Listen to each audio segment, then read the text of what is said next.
श्रीनारायण हृदय स्तोत्रम्। ओम श्रीनारायण हृदय स्तोत्र मंत्रस्य भार्गव ऋषिः अनुष्टुप् छन्दः श्रीलक्ष्मीनारायणो देवता। ओम बीजं नमः शक्तिः नारायणायेति कीलकं श्रीलक्ष्मीनारायण प्रीत्यर्थे जपे विनियोगः। ओम नारायणः परं ज्योतिरात्मा नारायणः परः नारायणः परं ब्रह्म नारायण नमोस्तुते। नारायणः परो देवो धाता नारायणः परः नारायणः परो धाता नारायण नमोस्तुते।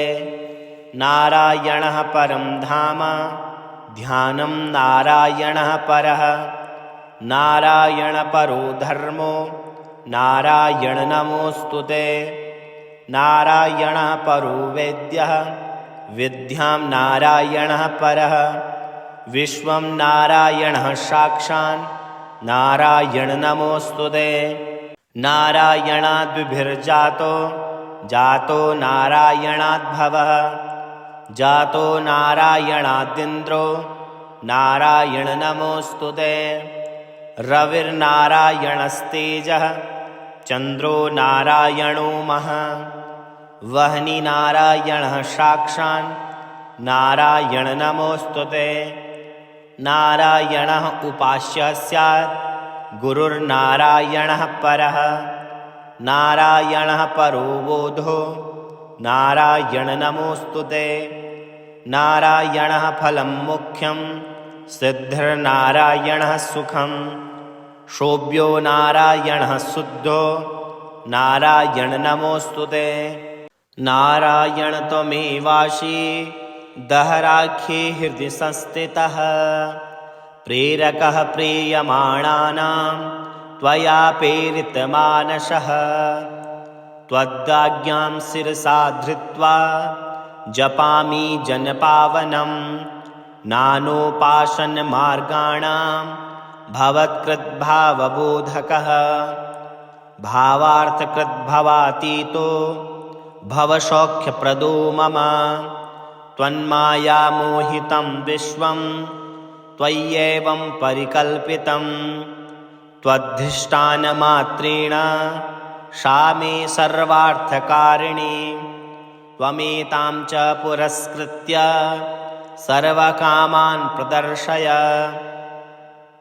न मे त्वदन्यस्तास्ति त्वदन्यन्न हि दैवतं त्वदन्यं न हि जानामि पालकं पुण्यवर्धनं। यावत् संसारिको भावो मनस्थो भावनात्मकः तावत् सिद्धिर्भवेत्साध्या सर्वथा सर्वदा विभो। पापिनाहमेवाग्र्यो दयालूनां त्वमग्रणी दयनीयो मदन्योऽस्ति तव कोत्र जगत्त्रये। त्वयाहं नैव सृष्टश्चेन् नश्यावत्तव दयालुता आमयो वा न सृष्टश्चे दोषधस्य वृथोदयः। पापसङ्घः परिश्रान्तः पापात्मा पापरूपधे त्वदन्यः कोत्र प्रापेभ्यः त्रास्तास्ति जगतीतले। त्वमेव माता च पिता त्वमेव त्वमेव बन्धुः च सखा त्वमेव त्वमेव सेव्यश्च गुरुस्त्वमेव त्वमेव सर्वं मम देवदेव। प्रार्थनादशकं चैव मूलाष्टकमतः परं यः पठेत् शृणुयां नित्यं तस्य लक्ष्मीस्थिरो भवेत्। नारायणस्य हृदयं सर्वाभीष्टफलप्रदं लक्ष्मीहृदयकं स्तोत्रं यदि चेद्विनाकृतं तत्सर्वं निष्फलं प्रोक्तं लक्ष्मीकृद्यति सर्वदा। एतत् संकलितं स्तोत्रं सर्वकामफलप्रदं लक्ष्मीहृदयकं चैव तथा नारायणात्मकं जपेद्यः सङ्कलीकृत्य सर्वाभीष्टमवाप्नुयात्। नारायणस्य हृदय मादौ जप्त्वा ततः परं लक्ष्मीहृदयकं स्तोत्रं जपे नारायणं पुनः पुनर्नारायणः जप्त्वा पुनर्लक्ष्मीनुति जपेत्। पुनर्नारायणं जाप्यं सङ्कलीकरणं भवेत्। एवं मध्ये द्विवारेण जपेत् सङ्कलितं तु तत् लक्ष्मीहृदयकं स्तोत्रं सर्वकामप्रकाशितं। यद्वज्पादिकं कुर्यात् तत्सङ्कलितं शुभं सर्वान् कामान् वाप्नोति आधिव्याधिभयं हरेत्। गोप्यमेतत् सदा कुर्यान् सर्वत्र प्रकाशते इति गुह्यतमं शास्त्रं प्राप्तं ब्रह्मादिकैः पुरा। तस्मात् सर्वं प्रयत्नेन गोप्ययेत् साधयेत् सुधे। यत्रैस्तत्पुस्तकं तिष्ठे लक्ष्मीनारायणात्मकं भूतपेचासवेताल भयं नैव तु सर्वदा। लक्ष्मीहृदयकं प्रोक्तं विधीनां साधयेत् सुधे। भृगुवारे च रात्रौ च पूजयेत् पुस्तकद्वयं सर्वथा सर्वदा सत्यं गोप्ये साधयेत् सुधे। गोपनात् साधना लोके धन्यो भवति तत्त्वतः। ॐ श्रीनारायण हृदय स्तोत्र मंत्रस्य भार्गवऋषिः अनुष्टुप् छन्दः श्रीलक्ष्मीनारायणो देवता। ॐ बीजं नमः शक्तिः नारायणायेति कीलकं श्रीलक्ष्मीनारायण प्रीत्यर्थे जपे विनियोगः। ॐ नारायणः परं ज्योतिरात्मा नारायणः परः नारायणः परं ब्रह्म नारायण नमोऽस्तुते। नारायणः परो देवो धाता नारायणः परः नारायणः परो धाता नारायण नमोऽस्तुते। नारायणः परं धाम ध्यानं नारायणः परः नारायण परो धर्मो नारायण नमोऽस्तुते।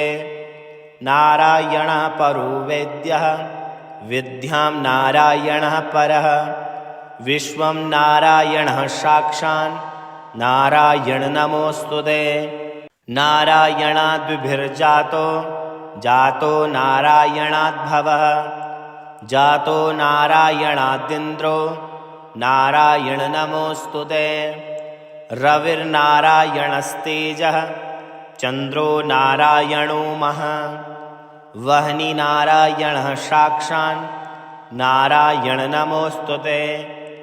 नारायणः उपास्यः स्यात् गुरुर्नारायणः परः नारायणः परो बोधो नारायण नमोऽस्तुते। नारायणः फलं मुख्यं सिद्धिर्नारायणः सुखं शोभ्यो नारायणः शुद्धो नारायण नमोऽस्तुते।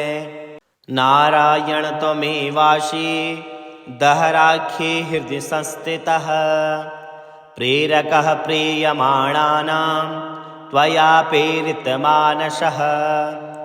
त्वदाज्ञां शिरसा धृत्वा जपामि जनपावनं नानोपासनमार्गाणां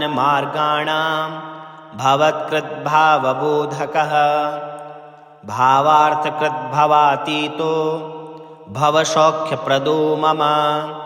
त्वन्मायामोहितं विश्वं त्वय्येवं परिकल्पितं त्वद्धिष्ठानमात्रेण सा मे सर्वार्थकारिणी। त्वमेतां च पुरस्कृत्य सर्वकामान् प्रदर्शय। न मे त्वदन्यस्तास्ति त्वदन्यं न हि दैवतं त्वदन्यं न हि जानामि पालकं पुण्यवर्धनं।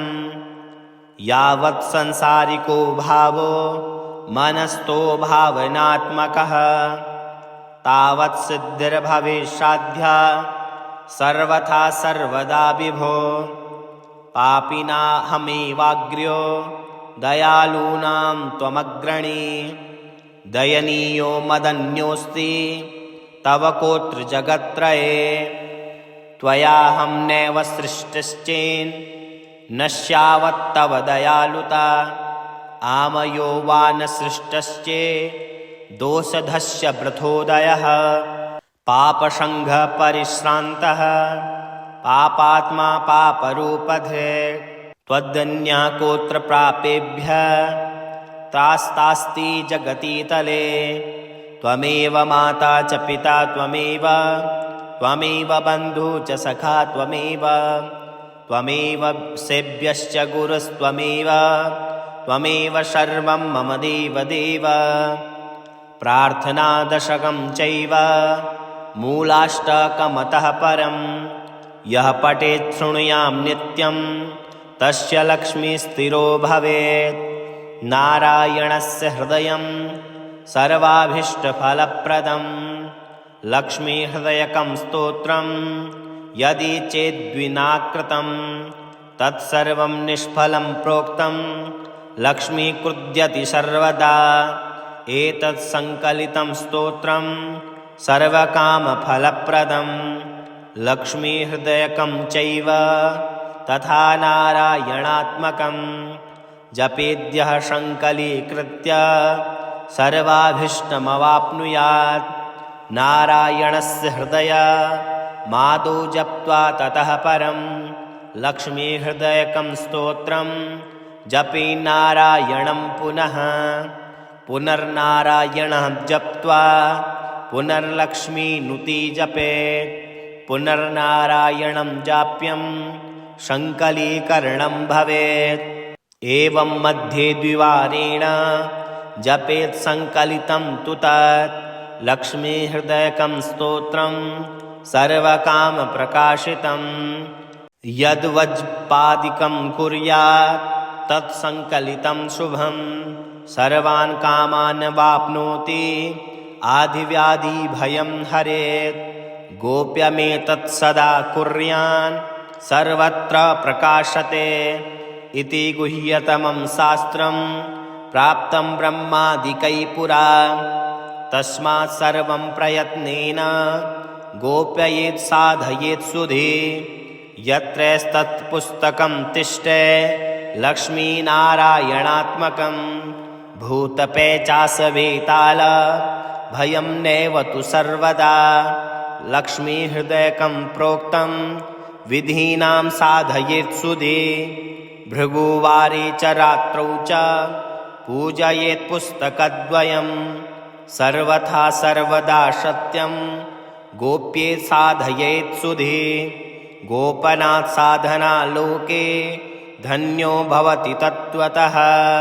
ॐ श्रीनारायण हृदय स्तोत्र मंत्रस्य भार्गवऋषिः अनुष्टुप् छन्दः श्रीलक्ष्मीनारायणो देवता। ॐ बीजं नमः शक्तिः नारायणायेति कीलकं। श्रीलक्ष्मीनारायण प्रीत्यर्थे जपे विनियोगः। ॐ नारायणः परं ज्योतिरात्मा नारायणः परः। नारायणः परं ब्रह्म नारायण नमोऽस्तुते। नारायणः परो देवो धाता नारायणः परः। नारायणः परो धाता नारायण नमोऽस्तुते। नारायणः परं धाम ध्यानं नारायणः परः। नारायण परो धर्मो नारायण नमोऽस्तुते। नारायणः परो वेद्यः विद्यां नारायणः परः। विश्वं नारायणः साक्षान् नारायण नमोऽस्तुते। नारायणाद्विभिर्जातो जातो नारायणाद्भवः। जातो नारायणादिन्द्रो नारायण नमोऽस्तुते। रविर्नारायणस्तेजः चन्द्रो नारायणो महः। वह्नि नारायणः साक्षान् नारायण नमोऽस्तुते। नारायणः उपास्य स्यात् गुरुर्नारायणः परः। नारायणः परो बोधो नारायण नमोऽस्तुते। नारायणः फलं मुख्यं सिद्धिर्नारायणः सुखं। शोभ्यो नारायणः शुद्धो नारायण नमोऽस्तुते। नारायण त्वमेवासि दहराख्ये हृदि संस्थितः। प्रेरकः प्रीयमाणानां त्वया प्रेरितमानसः। त्वदाज्ञां शिरसा धृत्वा जपामि जनपावनं। नानोपासनमार्गाणां भवत्कृद्भावबोधकः। भावार्थकृद्भवातीतो भवसौख्यप्रदो मम। त्वन्मायामोहितं विश्वं त्वय्येवं परिकल्पितं। त्वद्धिष्ठानमात्रेण सा मे सर्वार्थकारिणी।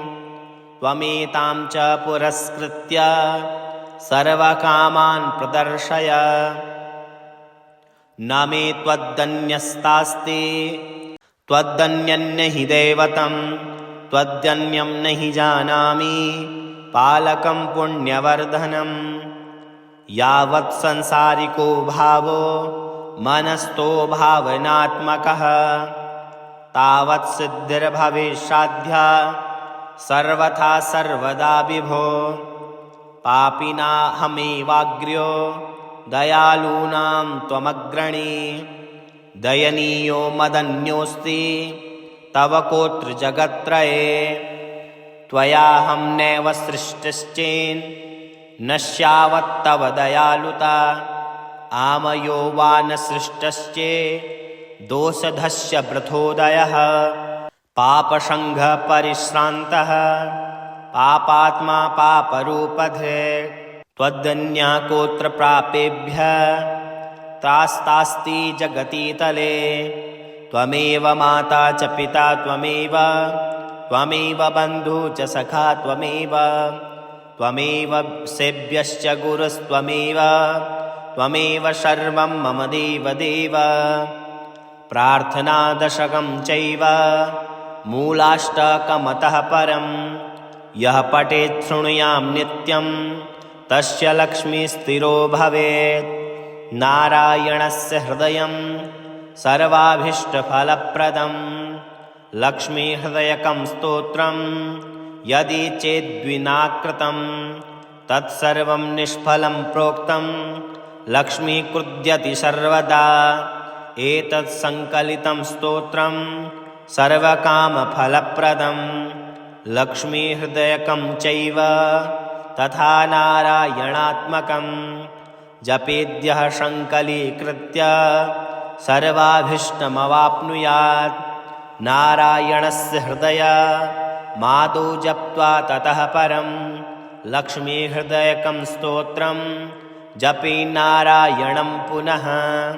पुनर्नारायणः जप्त्वा पुनर्लक्ष्मीनुति जपेत्। पुनर्नारायणं जाप्यं सङ्कलीकरणं भवेत्। एवं मध्ये द्विवारेण जपेत् सङ्कलितं तु तत् लक्ष्मीहृदयकं स्तोत्रं सर्वकामप्रकाशितं। यद्वज्पादिकं कुर्यात् तत्सङ्कलितं शुभं। सर्वान् कामान् वाप्नोति आदिव्याधिभयं हरेत्। गोप्यमेतत् सदा कुर्यान् सर्वत्र प्रकाशते। इति गुह्यतमं शास्त्रं प्राप्तं ब्रह्मादिकैः पुरा। तस्मात् सर्वं प्रयत्नेन गोप्ययेत् साधयेत् सुधे। यत्रैस्तत्पुस्तकं तिष्ठे लक्ष्मीनारायणात्मकं। भूतपेचासवेताल भयं नैव तु सर्वदा। लक्ष्मीहृदयकं प्रोक्तं विधीनां साधयेत् सुधे भृगुवारे च रात्रौ च पूजयेत् पुस्तकद्वयं सर्वथा सर्वदा सत्यं गोप्ये साधयेत् सुधे गोपनात् साधना लोके धन्यो भवति तत्त्वतः। ॐ श्रीनारायण हृदय स्तोत्र मंत्रस्य भार्गव ऋषिः अनुष्टुप् छन्दः श्रीलक्ष्मीनारायणो देवता। ॐ बीजं नमः शक्तिः नारायणायेति कीलकं श्रीलक्ष्मीनारायण प्रीत्यर्थे जपे विनियोगः। ॐ नारायणः परं ज्योतिरात्मा नारायणः परः नारायणः परं ब्रह्म नारायण नमोऽस्तुते नारायणः परो देवो धाता नारायणः परः नारायणः परो धाता नारायण नमोऽस्तुते नारायणः परं धाम ध्यानं नारायणः परः नारायण परो धर्मो नारायण नमोऽस्तुते नारायणः परो वेद्यः विद्यां नारायणः परः विश्वं नारायणः साक्षान् नारायण नमोऽस्तुते नारायणाद्विभिर्जातो जातो नारायणाद्भवः जातो नारायणादिन्द्रो नारायण नमोऽस्तुते रविर्नारायणस्तेजः चन्द्रो नारायणो महः वह्नि नारायणः साक्षान् नारायण नमोऽस्तुते नारायणः उपास्यः स्यात् गुरुर्नारायणः परः नारायणः परो बोधो नारायण नमोऽस्तुते नारायणः फलं मुख्यं सिद्धिर्नारायणः सुखं शोभ्यो नारायणः शुद्धो नारायण नमोऽस्तुते नारायण त्वमेवासि दहराख्ये हृदि संस्थितः प्रेरकः प्रीयमाणानां त्वया प्रेरितमानसः त्वदाज्ञां शिरसा धृत्वा जपामि जनपावनं नानोपासनमार्गाणां भवत्कृद्भावबोधकः भावार्थकृद्भवातीतो भवसौख्यप्रदो मम त्वन्मायामोहितं विश्वं त्वय्येवं परिकल्पितं त्वद्धिष्ठानमात्रेण सा मे सर्वार्थकारिणी त्वमेतां च पुरस्कृत्य सर्वकामान् प्रदर्शय न मे त्वदन्यस्तास्ति त्वदन्यन्न हि दैवतं त्वदन्यं न हि जानामि पालकं पुण्यवर्धनं यावत् संसारिको भावो मनस्थो भावनात्मकः तावत् सिद्धिर्भवेत्साध्या सर्वथा सर्वदा विभो पापिनाहमेवाग्र्यो दयालूनां त्वमग्रणी दयनीयो मदन्योऽस्ति तव कोत्र जगत्त्रये त्वयाहं नैव सृष्टश्चेन् नश्यावत्तव दयालुता आमयो वा न सृष्टश्चे दोषधस्य वृथोदयः पापसङ्घपरिश्रान्तः पापात्मा पापरूपधे त्वदन्यः कोत्र प्रापेभ्यः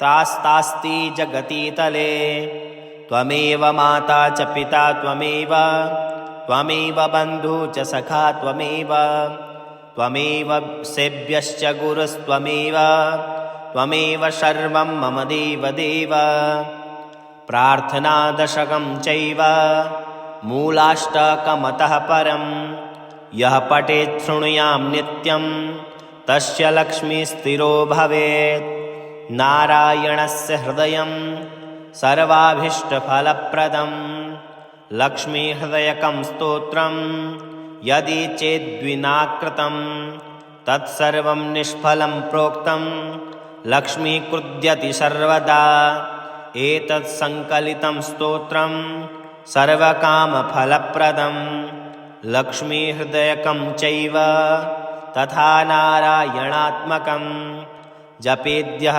संकलीकृत्य सर्वाभीष्टमवाप्नुयात् नारायणस्य हृदय मादौ जप्त्वा ततः परं लक्ष्मीहृदयकं स्तोत्रं जपे नारायणं पुनः पुनर्नारायणः जप्त्वा पुनर्लक्ष्मीनुति जपेत् पुनर्नारायणं जाप्यं संकलीकरणं भवेत् एवं मध्ये द्विवारेण जपेत् संकलितं तु तत् लक्ष्मीहृदयकं स्तोत्रं सर्वकामप्रकाशितं यद्वज्पादिकं कुर्यात् तत्संकलितं शुभं सर्वान् कामान् वाप्नोति आधिव्याधिभयं हरेत् गोप्यमेतत् सदा कुर्यान् सर्वत्र प्रकाशते इति गुह्यतमं शास्त्रं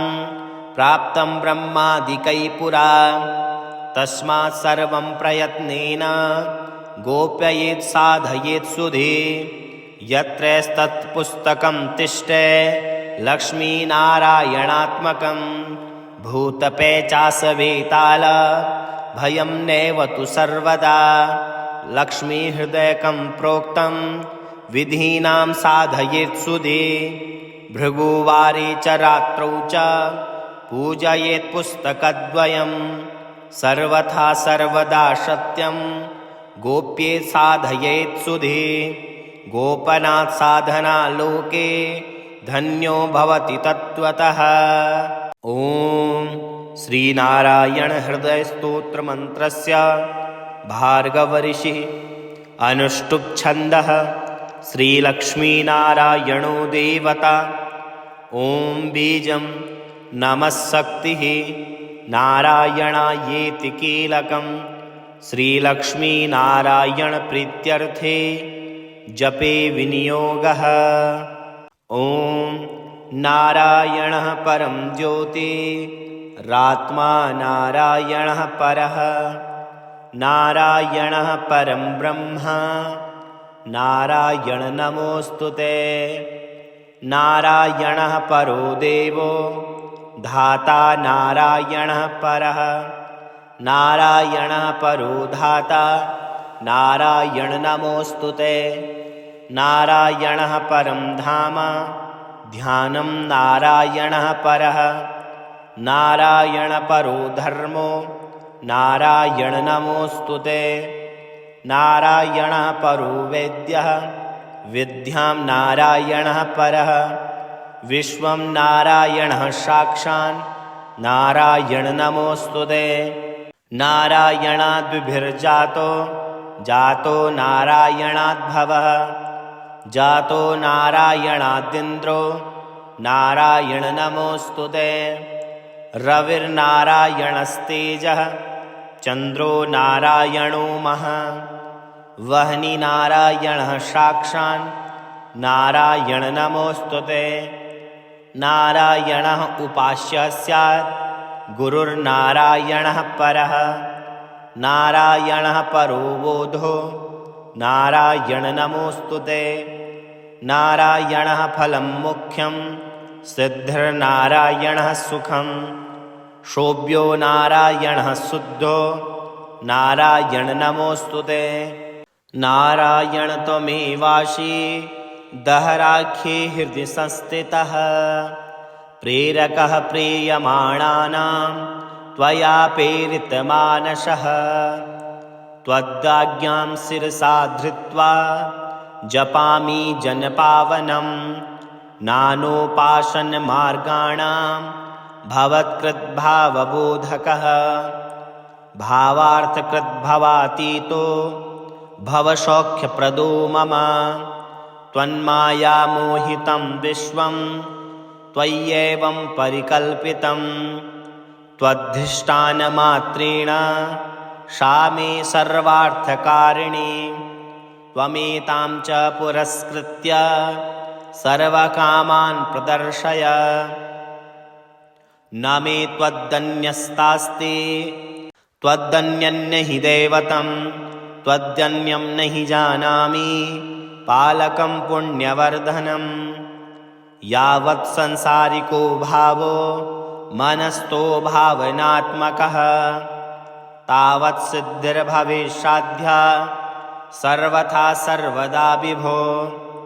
पापिनाहमेवाग्र्यो दयालूनां त्वमग्रणी दयनीयो मदन्योऽस्ति तव कोत्र जगत्त्रये। त्वयाहं नैव सृष्टिश्चेन् नश्यावत्तव दयालुता आमयो वा न सृष्टश्चे दोषधस्य प्रथोदयः। पापसङ्घपरिश्रान्तः पापात्मा पापरूपधे त्वदन्यः कोत्र प्रापेभ्यः त्रास्तास्ति जगतीतले। त्वमेव माता च पिता त्वमेव त्वमेव बन्धु च सखा त्वमेव त्वमेव सेव्यश्च गुरुस्त्वमेव त्वमेव सर्वं मम देवदेव।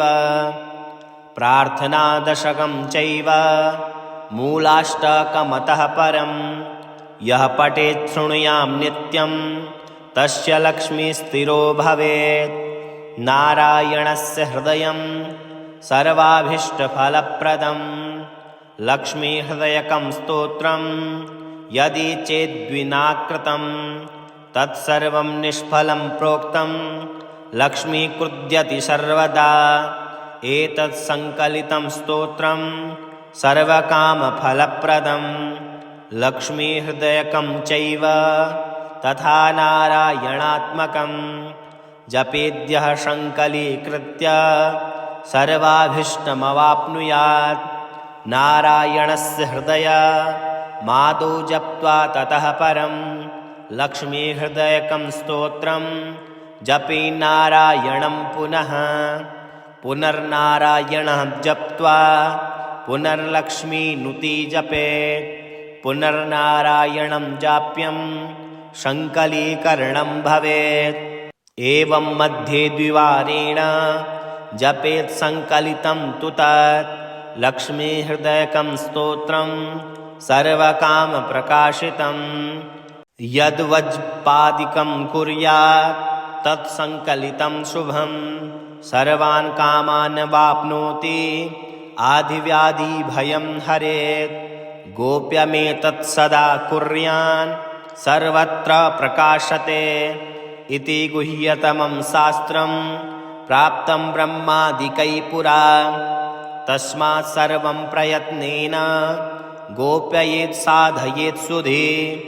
यत्रैस्तत्पुस्तकं तिष्ठे लक्ष्मीनारायणात्मकं भूतपेचासवेताल भयं नैव तु सर्वदा। लक्ष्मीहृदयकं प्रोक्तं विधीनां साधयेत् सुधे। भृगुवारे च रात्रौ च पूजयेत् पुस्तकद्वयं सर्वथा सर्वदा सत्यं गोप्ये साधयेत् सुधे। गोपनात् साधना लोके धन्यो भवति तत्त्वतः। ॐ श्रीनारायण हृदय स्तोत्र मंत्रस्य भार्गवऋषिः अनुष्टुप् छन्दः श्रीलक्ष्मीनारायणो देवता। ॐ बीजं नमः शक्तिः नारायणायेति कीलकं श्रीलक्ष्मीनारायणप्रीत्यर्थे जपे विनियोगः। ॐ नारायणः परं ज्योतिरात्मा नारायणः परः नारायणः परं ब्रह्म नारायण नमोऽस्तुते। नारायणः परो देवो धाता नारायणः परः नारायणः परो धाता नारायण नमोऽस्तुते। नारायणः परं धाम ध्यानं नारायणः परः नारायण परो धर्मो नारायण नमोऽस्तुते।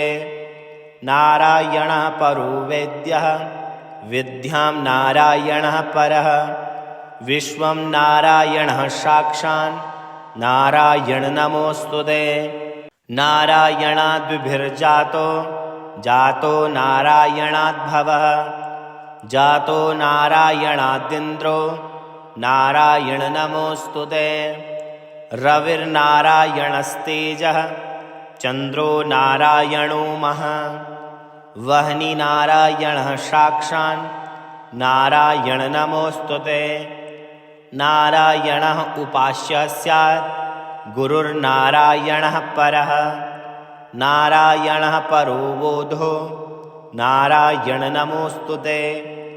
नारायणः फलं मुख्यं सिद्धिर्नारायणः सुखं शोभ्यो नारायणः शुद्धो नारायण नमोऽस्तुते।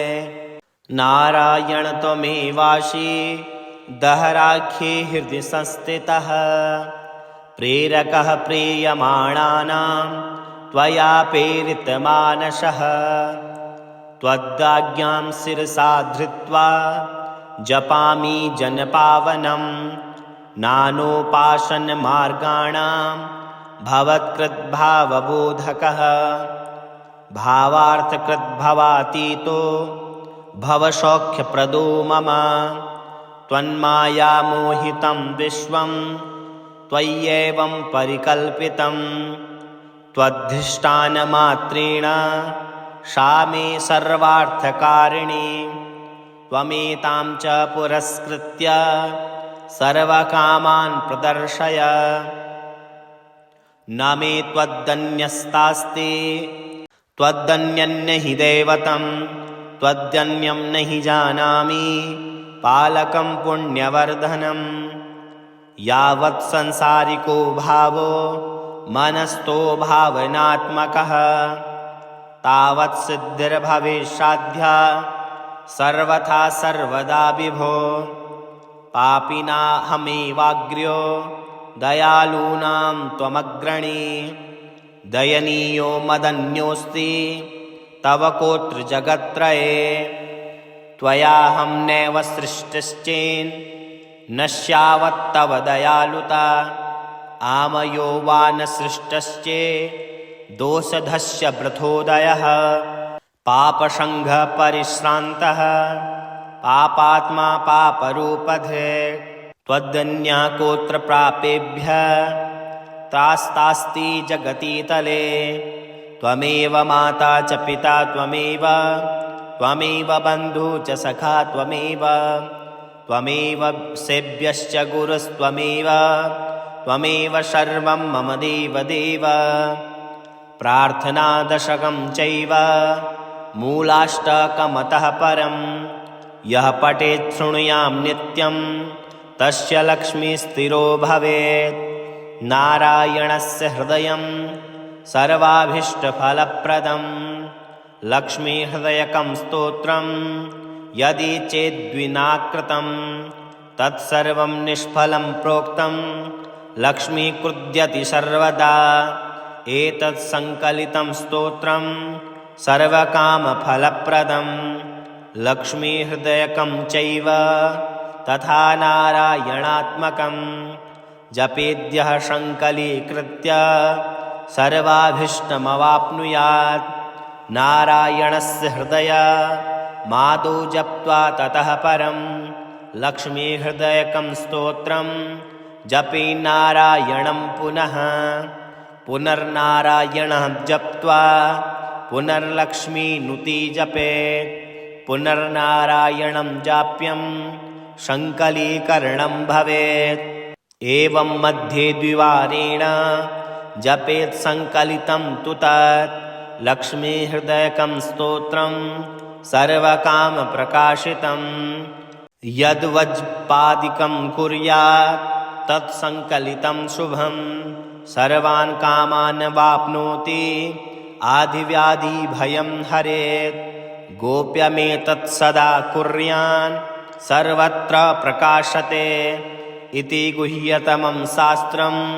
प्राप्तं ब्रह्मादिकै पुरा तस्मात् सर्वं प्रयत्नेन गोप्ययेत् साधयेत् सुधे यत्रैस्तत्पुस्तकं तिष्ठे लक्ष्मीनारायणात्मकं भूतपेचासवेताल भयं नैव तु सर्वदा लक्ष्मीहृदयकं प्रोक्तं विधीनां साधयेत् सुधे भृगुवारे च रात्रौ च पूजयेत् पुस्तकद्वयं सर्वथा सर्वदा सत्यं गोप्येत् साधयेत् सुधे गोपनात् साधना लोके धन्यो भवति तत्त्वतः।